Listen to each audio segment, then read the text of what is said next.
Hello दोस्तों, आज मैं आप लोग के साथ नंबर सिस्टम के जितने भी बेस्ट मोस्ट इम्पोर्टेंट एग्ज़ाम्पल हैं उस एक सारे एग्ज़ाम्पल को मैं आपके साथ शेयर करने वाला हूं, बेहतरीन तरीक़ा से बताने वाला हूं। और आज के बाद आप कभी भी इस प्रकार के क्वेश्चन में आप फंसिएगा नहीं। इसमें जितने भी क्वेश्चन हैं कुल मिला के 11 एग्ज़ाम्पल है। RS अग्रवाल 3 राइटर के नंबर सिस्टम के जो भी एग्ज़ाम्पल है नोट्स में हमने पहले भी वीडियो डाल चुका है नोट्स से संबंधित। अभी जितने भी एग्ज़ाम्पल इसमें हैं यानी कुल 21 एग्ज़ाम्पल हैं, जिसमें से एक दो एग्ज़ाम्पल में कुछ दम नहीं है खास। फिर भी हम सभी एग्ज़ाम्पल को आज इस वीडियो में हम चर्चा करेंगे, सॉल्व करके आपको दिखाएंगे कि कौन सा एग्ज़ाम्पल किस तरीक़ा से बनता है। और आगे चैप्टर का जब वीडियो हम डालेंगे तो इसी से संबंधित क्वेश्चन सभी होंगे। एग्ज़ाम्पल नंबर 1 में कह रहा है, एग्ज़ाम्पल नंबर 1 कहता है इसमें, एग्ज़ाम्पल नंबर 1 में कहा जा रहा है क्या कि एग्ज़ाम्पल 1 8 6 0 9 7 1 2 5 3 4 कह रहा है। ये जो लिखा हुआ है ये कितना लिखा हुआ है, इसको शब्दों में लिखे। यानी जो ये आप संख्या दिख रहे हैं 8 6 0 9 7 1 2 5 3 4, इसे शब्दों में लिखे। शब्दों में लिखना यानी कि इसको पढ़ना आना चाहिए। हमने कहा आपको पिछले वीडियो में भी बताया हुआ हो कि ये जो संख्या लिखा जाता है, ये लिखने का जो पद्धति है, तरीका है, वो 10 आधारी नंबर सिस्टम इसे कहते हैं। इसे पढ़ने का हमने दो तरीका बताया, एक नेशनल सिस्टम, एक इंटरनेशनल सिस्टम। तो नेशनल सिस्टम में ये पढ़ा कैसे जाएगा, तो नेशनल सिस्टम में हमने बताया कि 3 2 के खंड में संख्या पढ़ा जाता है। पहले 3 2 के खंड में। अब हम इकाई दहाई सैकड़ा के अनुसार संख्या को पढ़ना छोड़ देंगे, क्या कि आप लोगों में बड़े हो गए हैं। अब हमको इकाई दहाई सैकड़ा पढ़ने का आवश्यकता नहीं है। करना क्या है कि जब नेशनल सिस्टम इसको पढ़ते हैं तो 3 2 2 के खंड में इसे टिकअप कर लेते हैं। और पढ़ते कैसे हैं, तो ये 3 इस खंड को सैकड़ा, हजार, लाख, करोड़ और अरब, इसमें पढ़ेंगे 8 अरब 60 करोड़ 97 लाख 12,534। Example number 1।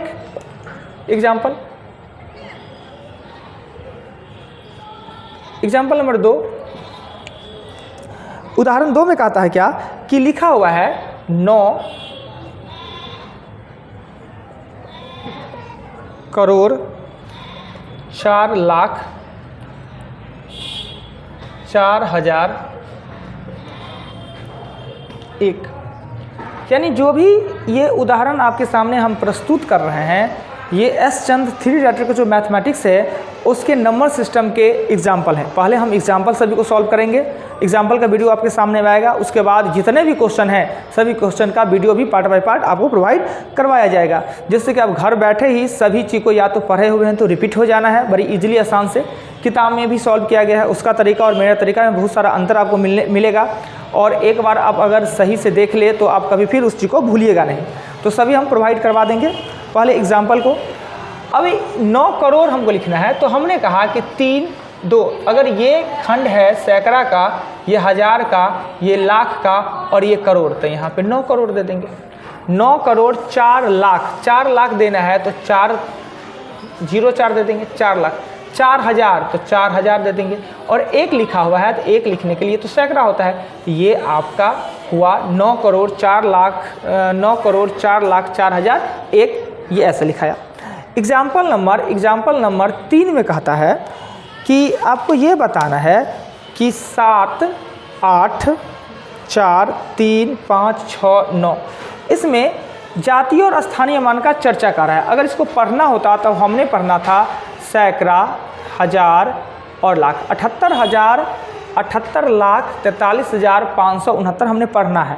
पर ये हमें पढ़ना नहीं पूछ रहा है, हमें पूछ रहा है क्या कि इस संख्या में किसी भी अंक का जातीय और स्थानीय मान क्या होता है। या हमसे पूछ दिया जाए 4 का जातीय मान क्या होता है, स्थानीय मान। हमने बताया कि जातीय मान सदैव स्थिर रहता है, वो कभी नहीं बदलता है, चाहे उसका स्थान कुछ भी हो, जातीय मान वही। 4 का जातीय मान 4, 7 का जातीय मान 7, चाहे वो किसी भी स्थान पे हो, जातीय मान नहीं बदलता। जैसे कि एग्जाम्पल के लिए भी, और स्थानीय मान स्थान के अनुसार बदलता रहता है। जैसे कि हमने एग्जाम्पल देके एक बताना है आपको कि जाति जितने भी लोग हैं या क्लास में भी जितने लोग बैठे हुए रहते हैं उसमें सभी स्टूडेंट अलग अलग जाति के होते हैं, अलग अलग कास्ट के होते हैं। और स्थान भी अलग अलग स्थानीय मान का होते हैं। पर जाति क्या होता है कि जो जाति इस स्टूडेंट का गांव में जो जाति है वही जाति कोचिंग में भी है, वही जाति मार्केट में भी है, वही जाति दिल्ली चले जाएंगे तो भी वही जाति, बॉम्बे चले जाएंगे तो भी वही जाति। यानी जाति कभी नहीं बदलता है, यानी प्रत्येक अंक का जातीय मान वही रहता है, बदलता तो है सिर्फ स्थानीय मान। अब मान लेते हैं कि इसमें आपसे पूछे कि 4 का जातीय मान कितना होगा, तो 4। आपको पूछे 6 का जातीय मान 6, किसी भी स्थान पे हो जातीय मान नहीं बदलता। अब स्थानीय मान है बदलता रहता है। अब इसमें पूछ दे कि आपको 5 का स्थानीय मान, 5 का स्थानीय मान पूछा है तो 5 में 00, 5 के बाद जितने अंक उतना 0 दे दीजिए। अगर यही 5 का जातीय मान पूछता तो आप सिर्फ 5 देते। आपसे कहा जा सकता है क्वेश्चन में कि 5 के स्थानीय मान और जातीय मान का योग ज्ञात करें या अंतर ज्ञात करें। योग कहे ज्ञात करने के लिए तो 550। ऐसे आपका 8 भी पूछ सकता है, 9 भी पूछ सकता है, 10 भी पूछ सकता है। ऐसे इस क्वेश्चन में पूछा जा रहा था 6, 3, 8, 7 का स्थानीय मान क्या होगा, तो 6 का स्थानीय मान 60 होगा। फिर कह रहा है 3 का स्थानीय मान 3000 होगा। फिर आपको कहा जा रहा है 8 का स्थानीय मान 5 0 मतलब होता है लाख, 8 लाख होता। 7 का पूछ रहा है तो 7 पे 6 0 होगा। तो 0 जितने अंक होते हैं उतना 0 बैठा के उसका स्थानीय मान हम बोल दिया जाएगा। अब ये 3 एग्जाम्पल हमने बताया। एग्जाम्पल नंबर 4 पे चलेंगे। एग्जाम्पल 4 में कहता है कि जांच करके बतावे कि 173 भाज्य है कि अभाज्य संख्या, 173 भाज्य संख्या है कि अभाज्य संख्या है। अब ये बताइए कि ये ज्ञात करने का तरीका, इस ज्ञात करने का तरीका कभी हमने बचपन में भी हम लोग ने पढ़ा, तो हो सकता है कि गलत पढ़ाया गया था। यही पढ़ाया गया था कि अगर इसके अंक को आप जोड़े, अगर योग अभाज्य संख्या प्राप्त हो जाता है तो वह अभाज्य संख्या होगा। बचपन में हमने पढ़ लिया, पर यह बिल्कुल गलत है। यानी कि इसको जोड़ने पर अभाज्य संख्या, जैसे कि 7, 8, 3, 11 जोड़ने पर अभाज्य संख्या 11 अभाज्य संख्या है। तो क्या यह संख्या अभाज्य संख्या है? ऐसा कहना सही है? मेरा मानना है कि यह सही नहीं है। कुछ सिचुएशन में सही हो जाए, उतर जाए। अभी जोड़े तो 11 हुआ और 11 अभाज्य संख्या, इसको अभाज्य संख्या लिख दे, ये सही हो जाए, पर यह पूर्णतः सही नहीं है। जैसे कि एग्जाम्पल के लिए देते हैं कि हमसे ये बड़ी संख्या छोड़ दे। अगर आपसे ये पूछे 18 भाज्य है कि अभाज्य, तो ये छोटा है तो आप देख के आपको पता चल जाता है कि वो 18 तो भाज्य संख्या है। पर अंकों का योग जोड़ेंगे, अंकों का योग अगर इसका जोड़ दिया जाए 1 + 8 तो ये हो जाएगा 9, ये तो भाज्य होता है। तो इसके लिए जवाब में कह सकते हैं कि नहीं, ये नियम 2 अंकों में नहीं लागू होता है, 3 अंकों में ये नियम लागू होता है।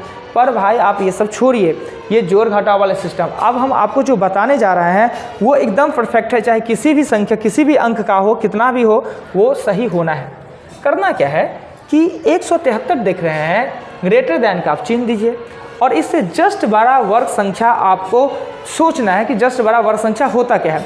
यानी कि 173 से बड़ा अगर देखें तो 14 का 196, 15 का 225, 13 का 169, 13 169 होता है। 13 क्या हो जाता है? 13 छोटा हो जाता है, तो हम यहाँ लिखेंगे 14 का स्क्वायर।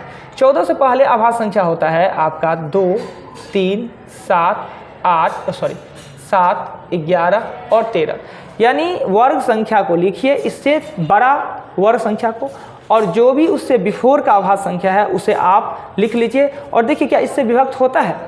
ऐसे आप लोगों को कम से कम तो 12 तक संख्या का विभक्ति का नियम आना चाहिए। विभक्ति के नियम के साथ साथ आपको कुछ बातें और आना चाहिए, जो कि प्राइम फैक्टर और अभाज्य गुणनखंड को प्राइम का जानकारी आपके पास होना चाहिए, जिससे कि आप किसी भी संख्या को विभक्ति के नियम को ज्ञात कर सकते हैं।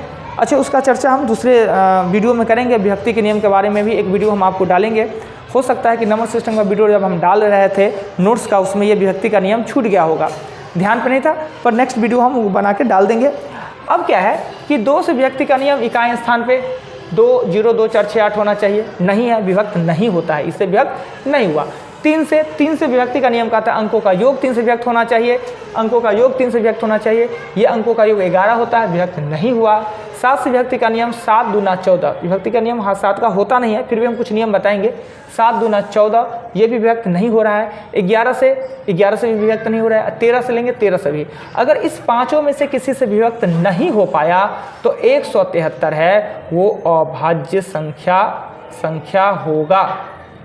राइट, यही नियम सबसे परफेक्ट और सबसे सही नियम होता है। नेक्स्ट क्वेश्चन पे चलते हैं। अगला एग्जाम्पल 4 पे चलते हैं। एग्जाम्पल 4 कहता है क्या, सॉरी एग्जाम्पल 4 ही था, 5 पे चलते हैं। 5 में कह रहा है क्या, आपसे पूछा जा रहा है कि यदि कोई संख्या है जो 4 और 6 दोनों से व्यक्त होता है, यदि कोई संख्या 4 और 6 दोनों से व्यक्त होता है तो क्या वो अवश्य है कि 24 से विभक्त हो जाएगा।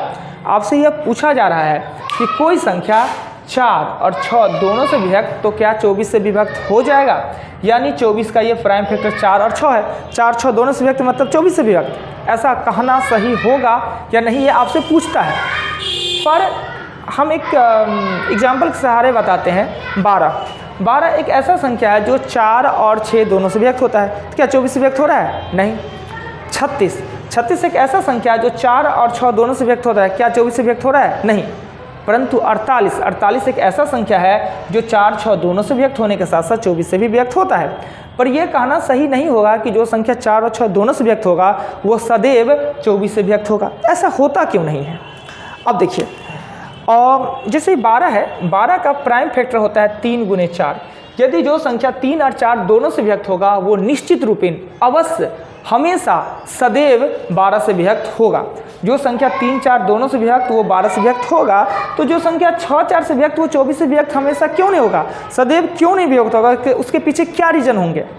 तो इसके लिए आपको जानकारी होना चाहिए, नॉलेज होना चाहिए अभाज्य गुणनखंड प्राइम फैक्टर का। अभाज्य गुणनखंड प्राइम फैक्टर क्या होता है, अगर जो संख्या अपने अभाज्य गुणनखंड प्राइम फैक्टर से विभक्त होंगे वही संख्या उसका मल्टीपल से भी विभक्त होंगे। जैसे कि 12 का अभाज्य गुणनखंड 4 गुणे 3 है, 24 का प्राइम फैक्टर 4 गुणे 3 नहीं होता है। क्यों नहीं होता है कि ये जो प्राइम फैक्टर जब हम तोड़ते हैं तो इसके कहने का अर्थ कि क्या एक संख्या प्राइम होना चाहिए या दोनों संख्या प्राइम होना चाहिए। देखिए, ऐसा कोई शर्त नहीं है कि एक संख्या प्राइम या दूसरा संख्या प्राइम होना चाहिए। शर्त यह है कि जो हम ये तोड़ते हैं दो भागों में, दो गुणजों में तोड़ते हैं, ये दोनों गुणज का HCF ले तो एक प्राप्त हो, उसे हम अभाज्य गुणनखंड कहते हैं। तो क्या इस दोनों का HCF एक प्राप्त होता है, तो ये सही है। यानी कि जो संख्या 4 और 3 दोनों से विभक्त वो आपका 12 से विभक्त, जो संख्या 2 3 दोनों से विभक्त वो 6 से विभक्त सदैव विभक्त होगा, और जो संख्या 4 और 6 से विभक्त 24 से विभक्त तो होगा पर सदैव विभक्त होगा, यह निश्चित नहीं है। क्यों नहीं, क्योंकि यह प्राइम फैक्टर नहीं है और इसका जब HCF निकालेंगे तो HCF आना है 2, यानी HCF 1 आता तो सही हो जाता। फिर 24 के लिए अगर हम ये लिख दे, 24 के लिए हम लिख दे 8 गुने 3 तो ये बिल्कुल सही हो जाएगा, क्योंकि 24 का प्राइम फैक्टर होता है जो 8 गुने 3 होता है या 8 गुने 3, यानी जो संख्या 8 और 3 दोनों से विभक्त वो 24 से भी विभक्त हो जाएगा। ठीक है, ये 5 नंबर क्वेश्चन आपने देखा। 6 नंबर क्वेश्चन, अभी सिर्फ एग्जाम्पल हम बता रहे हैं। एग्जाम्पल 6 में कहता है क्या कि बिना भाग दिए आपको बताना है कि 2 1 7 9 7 8 2 भागा 66। आपको भाग नहीं देना है और आपको यह बताना है कि यह जो संख्या है 2 1 7 9 7 8 2 क्या 66 से व्यक्त होता है या नहीं। भाग नहीं देना फिर भी बताना है, भाग नहीं देना फिर भी बताना है। तो इसके लिए क्या करना होगा, भाग तो हमें देना नहीं कि भाग देके देख लेंगे पूरी कट गया तो विभक्त हो गया, नहीं कटा तो विभक्त नहीं होगा। करेंगे क्या कि 66 का हमने प्राइम फैक्टर तोड़ना है, 6 गुने 11 6 66 ना, और 6 का खुद प्राइम फैक्टर होता है 2 गुने 3 गुने 11, यानी जो संख्या 2 3 और 11 तीनों से विभक्त हो जाएगा वह निश्चित रूपेण है कि 66 से विभक्त होगा। अगर इसमें से किसी एक से भी विभक्त अगर नहीं हुआ, किसी एक से भी विभक्त अगर 66 नहीं ये नहीं हुआ विभक्त, तो संख्या विभक्त 66 से नहीं होगा, यानी कि 66 का प्राइम फैक्टर से विभक्त तो 66 से भी विभक्त। अब है क्या कि विभक्ति के नियम में कहता क्या है कि 2 से विभक्ति का नियम, यह 2 से विभक्त हो रहा है चूंकि इकाई स्थान पर 0 2 4 6 8 है। दूसरा होता है 3 से विभक्ति का नियम। 3 से विभक्ति का नियम कहता है क्या कि अंकों का योग 3 7 10 19 7 26 26 और 8 34 2 36, यानी 3 से विभक्त हो रहा है, 3 से विभक्त हो रहा है। अब चेक करना है 11 से विभक्त थे। 11 से हमने बताया कि दी गई संख्या के सम स्थानों के अंकों का योग विषम स्थानों के अंकों का योग का अंतर यदि 0 11 22 हो। ये सम स्थान के अंकों का योग विषम स्थान के अंकों का योग होता क्या है, इस चीज़ को समझते हैं। ये क्या होता है कि एक छोड़ के ये, एक छोड़ के ये, एक छोड़ के ये, 7 2 9 9 7 7 2 9, 9 7 16, 16 2 18, एक छोड़ के इधर ये भी 18, 9 1 10, 10 7 18। अगर एक एक छोड़ के नीचे यानी इधर से ले तो विषम पद हम ना अंक नहीं कर रहे हैं, विषम पद, और इधर से ले तो समते चाहिए। पहला, तीसरा, पाँचवा और सातवां का योग 18, दूसरा, चौथा और छठा का योग 18। यानी कि सम स्थान और विषम स्थान के योग का अंतर यदि 0 11 22 आपको प्राप्त होता है तो वह संख्या निश्चित रूपेण है कि 11 से विभक्त होगा। अब हमने देखा कि यह संख्या है वो 6 से भी विभक्त, वह संख्या 13 से भी विभक्त और वह संख्या 11 से भी विभक्त। अगर तीनों से विभक्त हो रहा है तो निश्चित रूप में हम कह सकते हैं कि यह संख्या 66 से विभक्त होगा ही होगा। क्लियर। अब आते हैं आगे, 6 के बाद चलते हैं 7। एग्जाम्पल 7 में चलते हैं। 7 में कहता है क्या कि 7 के 1 में 3 8 7 6 मल्टीपल 9, इसको गुना करना है।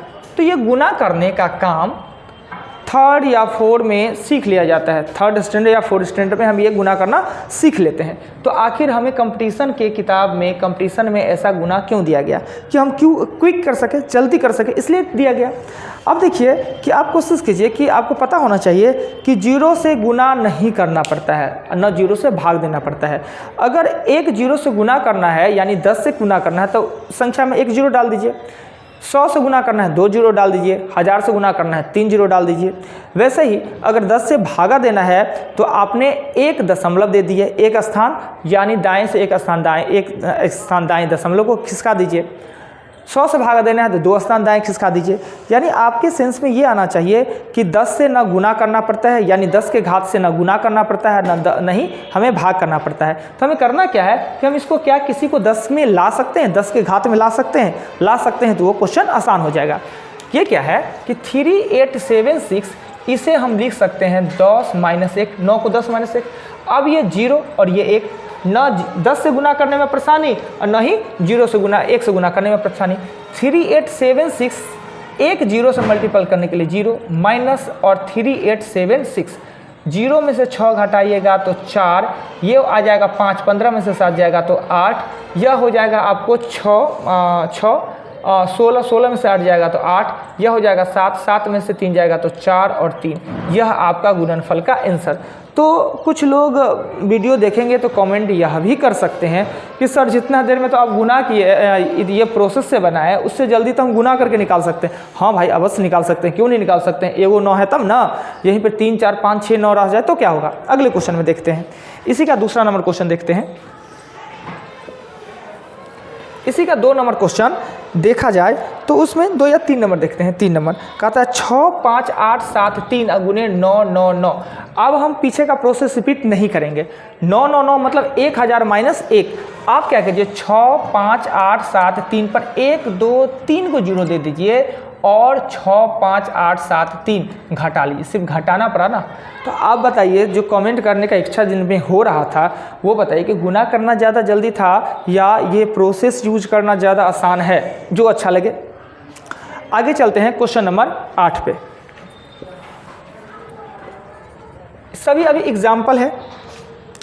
8 में कहता है क्या कि 7 9 4 6 गुने ये 25 वाला सिस्टम है। 125 जो 5 के मल्टीपल में जो भी संख्या होते हैं 5 × 25 125 625, इसे 0 बनाना बहुत आसान होता है। हमने बताया कि गुना भाग में 0 बनाने में अगर आप सक्षम हैं तो वो क्वेश्चन आसान हो जाता है। इसका 0 बनाना बड़ी इजीली है। अब 0 कैसे बना सकते हैं तो वो देखिए। पहले तो इसको 5 के आधार के घात में लिखिए, यानी कि 7946 गुने 5 टू पावर 3। और ये 5 को 10 बनाना बड़ी आसान है। वो कैसे, तो 10/2 लिख लीजिए और ऊपर में 3 दे दीजिए, यानी कि 7946 1 2 3 0 और 2 2 2 2। अब 2 से भाग देना आसान हो जाता है। 2 से भाग देना बहुत आसान होता है। बाय द वे, अगर ये 2 से भाग दे सब कट के आंसर आ जाएगा ना, ये कट के आंसर आ जाना है, यही आपका आंसर हो जाना है। एग्जाम्पल नंबर हम अब 9 में चलेंगे। 9 में एग्जाम्पल 9 कहता है क्या कि 9 के 1 में कह रहा है 8965 मल्टीपल 974 प्लस 8965 मल्टीपल 26। बोर्ड मास का चैप्टर का वीडियो अपलोड हुआ है कि नहीं हुआ है ध्यान पे नहीं है। एक दिन बोर्ड मास के भी जो चैप्टर है उसका भी नोट्स या वीडियो आपके प्रोवाइड होना ज़रूरी है। यानी दो बात हमें ध्यान में आया, एक तो बोर्ड मास का वीडियो और दूसरा हमने बताया था हाँ विभक्ति का नियम। ये दोनों वीडियो बहुत जल्दी हम अपलोड कर देंगे। मेरे मिस कर गए थे, ध्यान पे था नहीं, पर अब हम नेक्स्ट कर देना है। अब ये बोर्ड मास के नियम के अनुसार कहता है कि इसमें अगर देखा जाए तो दो चिन्ह आपको दिखता है, एक मल्टीपल, ऐसे ही प्लस में भी है मल्टीपल, प्लस और मल्टीपल। यानी कि पहले हमको मल्टीपल का काम करना है, ये दोनों को इससे गुना करना है, ये दोनों को इससे गुना करना है, गुना करके फिर जोड़ देना है। इतना आसान सा बात है, तो इसमें भाषण देने का क्या ज़रूरत है। पर जब गुना कीजिएगा जोड़िएगा तो पता चलेगा एग्जामिनेशन का जब 2 मिनट आपका लैप्स कर गया तो आपको पता चला नहीं जी इसमें कुछ तो उपाय होना चाहिए था। गुना करना यानी इस दोनों को पहले गुना करना था, इस दोनों को गुना करना था और फिर आपस में जोड़ देना था। कॉमन एक वर्ड होता है कॉमन कि अगर बार बार जो देख रहे हैं 2, 3, 4 खंड में अगर वो गणना का पार्ट है उसमें सेम संख्या रिपीट हो रहा है, सेम संख्या यूज हो रहा है कि देखिए कि ये जो खंड है वो गुना में होना चाहिए, आपस में जुटा होना चाहिए जोड़ घटाव में। कॉमन का अर्थ होता है गुना भाग, कॉमन का अर्थ गुना भाग होता है और कॉमन का मतलब होता है जोड़ घटाव। यानी कॉमन हम जोड़ घटाव के बीच में लेते हैं, कॉमन का मतलब होता है गुना भाग। इस बात आपको ध्यान में रखना होगा। अब ये देखिए कि ये दोनों पार्ट में 8965 और 8965 कॉमन है, ये मल्टीपल जुटा हुआ किससे प्लस से, तो 8965 को आपने कॉमन लेना है, 974 प्लस 26 को ऐड करना है, 8965 मल्टीपल हो जाना है 1000 और 8965 पे आपको पता है कि 0 से ना गुना करना पड़ता है और न ही भाग देना पड़ता है। ठीक है, नहीं हो तो वीडियो को पुश करके और इसको फिर आप अपने कॉपी में फेयर कर सकते हैं, या वीडियो को ही अगेन देखिए, क्या दिक्कत है। दूसरा इसी का 9 नंबर का दूसरा क्वेश्चन है 9764 मल्टीपल 837 माइनस 9764 मल्टीपल 773। क्वेश्चन वही है पर सिर्फ क्या है कि यहाँ पे माइनस दे दिया, तो हम 9764 कॉमन ले लेंगे 8 ये और माइनस है -737, इसको घटाने पर 9764 मल्टीपल 100 9764 और 00 दीजिए आपका आंसर। अब हम चलेंगे एग्जाम्पल नंबर 10 पे।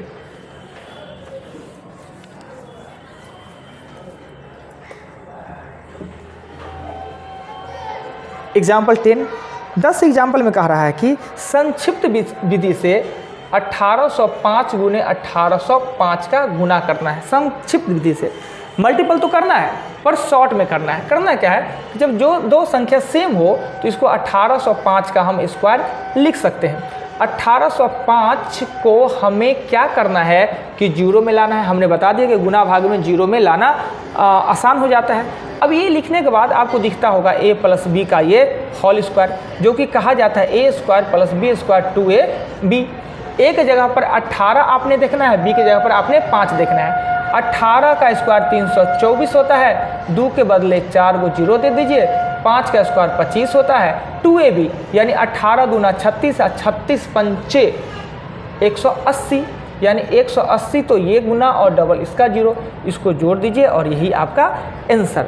यानी आप कहें कि सर ABCD पर जाएं, a प्लस बी का होल स्क्वायर के सूत्र पर जाए, इससे पहले तो गुना भी किया जा सकता है, अवश्य किया जा सकता है, परंतु हमें आपको समझाना था तब हमने इतना प्रोसेस लिखा। अगर आपको समझ में आता, ये कॉन्सेप्ट पूरा क्लियर होता तो आपको करना क्या था, जब भी 1805 देखते तो आपको समझ a का मान 1800, b का मान 5 दीजिए, 18 का स्क्वायर 324, 5 का स्क्वायर 25 करके डायरेक्ट लिख देते। इतना लिखने की आवश्यकता था ही नहीं, परंतु हमें समझाना था। नेक्स्ट इसका दूसरा क्वेश्चन देखते हैं।